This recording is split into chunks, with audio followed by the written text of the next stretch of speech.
Hello everyone, this is very soon after the Xbox Game Showcase. We got our first look at the prequel missions for Halocampaignevolved, which honestly is really exciting, so I want to take a look at it together. I've already watched it, obviously. Sorry, as you can tell, I'm very excited. I've already watched it in the showcase, but I thought we could go through it and kind of pick apart what we're seeing and what excites me the most and just have a more in-depth look about it.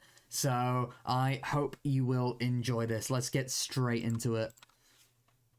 So already the cutscenes are looking fantastic. I mean, we're seeing an expansion on what was originally shown. It seems like we're going to get more expanded cutscenes on events that are happening in-game in the missions. So here we have the boarding of the Pillar of Autumn, rather than where the cutscenes in the original are just Chief getting out the cryopod and meeting with Keys, etc. So we're getting more Halo 2 Anniversary style cutscenes, which is exciting.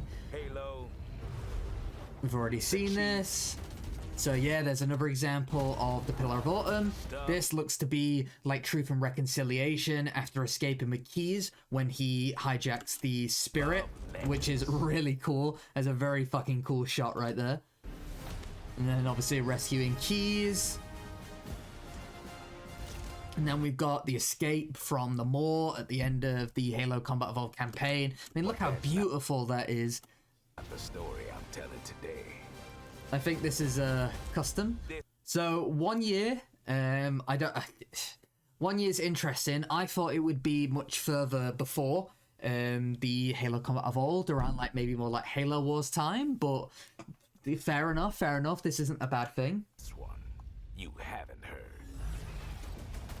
I've started simple enough. Look at that design. I absolutely love how the jackals have like a more, I don't know, tribal headdress kind of look about them. I mean, this whole new faction that we're fighting against of more religious zealots of the Covenant is really cool. I mean, look at that Optimus Prime looking golden elite with the grunt with what looks like a shrine on their back. That is sick. Before anyone noticed. The new cutscenes are sick, and I love... Oh, whoops. They noticed. We've got the battle rifle returning, and you'll see the jackals using the needle rifle, root plasma rifle, and what looks to be like an armory, the fuel rod cannon looking like it's Halo 4 design. I absolutely love how the Chief here, the armor, looks more reminiscent of what we saw in Halo Legends in the 3D animation. I think that is sick. It's an older version of the Mjolnir. I was kind of worried that they might go for some sort of like Halo 4 looking armor, but this is beautiful. I absolutely am in love with this look.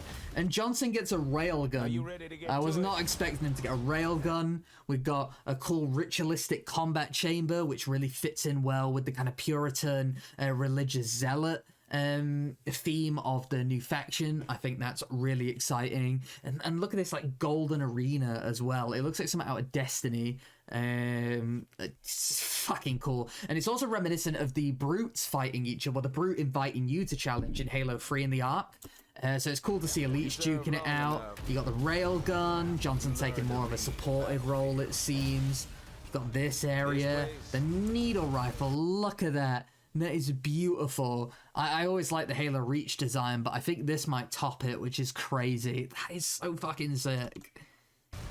More of a freak show. You got whatever the fuck this is, looks like they're cloning. And then the return of the prophets. Have you enjoyed your stay so far, Demon?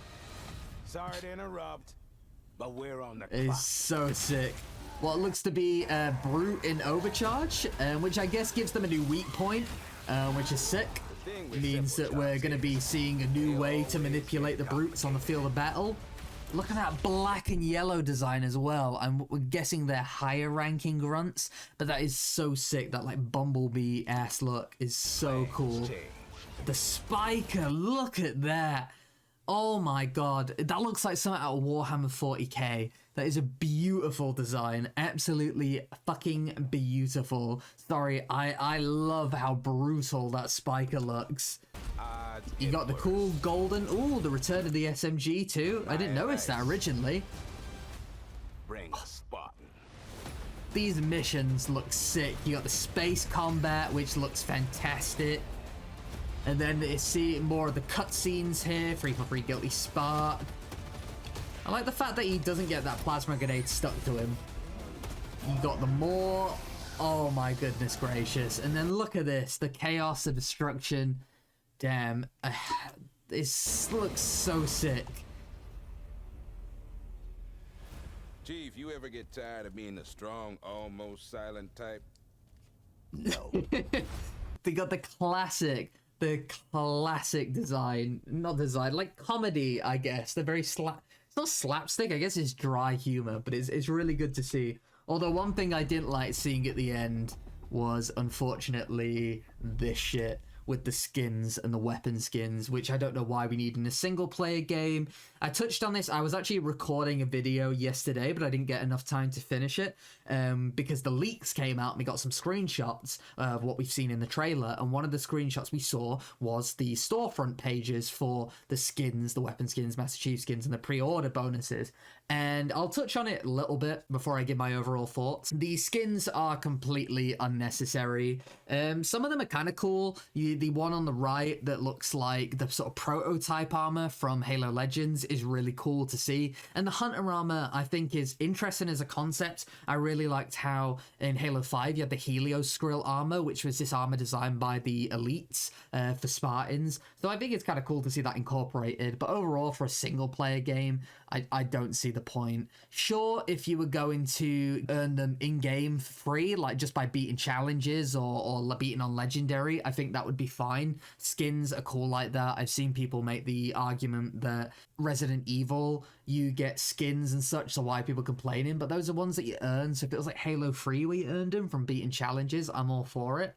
In terms of the weapon skins, I absolutely think the Fuel Rod Cannon, like Hunter version, looks really cool, but the rest of them, I don't really care. The Sniper has a boner sticking out of it. The Energy Sword is kind of cool, I guess. The Battle Rifle, I don't even know what the fuck that's going for. It kind of looks like a Call of Duty Online skin, if anyone remembers what those look like. They were insane. The Magnum's kind of cool, I guess. Kind of reminds me of a Thompson from World War II. The rocket launcher looking more like its Halo 5 design. I don't really care. It's cool to see in the pre-order bonuses that you got like the return of the original classic Master Chief design and the assault rifle to boot, but I don't know why that has to be locked behind pre-order. And I also think it's kind of lame that, as you might have noticed, if you buy the premium edition, you get 5 days early access. I think that's pretty lame. I think everyone should get it at the same time, but yeah, that's becoming more and more common now. What you gonna do? So my overall thoughts, I think that this is really exciting. I think a lot of people have come to the conclusion that the free prequel missions are going to be the more exciting part of Halo Campaign Evolved, with the actual campaign itself taking more of like a sideline. And I think it's because we're after something new. Halo Combat Evolved didn't really need rebooting. People weren't really a big fan of it when Combat Evolved Anniversary came out. So, you know, this has come out. It's clear that they're trying to reboot the franchise because they don't know what they're doing after Halo Infinite. And I think it's interesting to go back to the Covenant when they were at their peak and explore that era. We've not really had a lot of content surrounding before Halo Combat Evolved in the games, other than Halo Reach and Halo Wars 1, which obviously Halo Wars wasn't everyone's cup of tea because it was an RTS. So it's definitely cool to explore them, get to revisit characters we love. And the Covenant as well, seeing them more at their peak is really exciting because the Storm Covenant and such in Halo 4 and 5, and then the Banished is quite different to the Covenant, so it's cool to go back to that classic. But the prequel campaign is where the excitement's going to be, and that's what I want to see more out of going forward, rather than the kind of like rebooting what we already have, because the old games stand up a lot as well. So yeah, I am cautiously optimistic, but I don't think it's going to be, the prequel is going to be where it's best, and the actual campaign itself is going to be pretty mid. The cutscenes seem really cool, though. The cutscenes going for like the Halo 2 anniversary style is really exciting, so I'm looking forward to seeing that a lot. Definitely not enjoying the use of Halo Infinite assets. I mean, the assault rifle in this sounds exactly like the one from Halo Infinite, so unfortunately it seems like we're just getting another Halo Reach and Halo Combat Evolved Reach version like Halo Combat Evolved Anniversary was. So in this it's Halo Infinite Evolved, which I think is a big shame, but we'll have to see. Just that prequel campaign is insane. I just wanted to cover this and go through it and look at some of the things we've seen. In fact, I'm actually I'm gonna go back and look at some of the points. I mean, the hunters are looking beautiful. Legends. The cutscenes can't compliment them enough. Still not a fan of Cortana's design. I think they should have stuck more to the purple data stream style of her original design, but they haven't. What else? These designs are amazing. And it's cool to see old weapons returning. Well, I say old, obviously they're new to Halo Combat Evolved, but it's really cool to see them. They're looking really good. It's weird that we've got this railgun weapon, but I don't think that's entirely a bad thing. It's cool to give Johnson something unique. Oh my goodness gracious. It is going to be fantastic.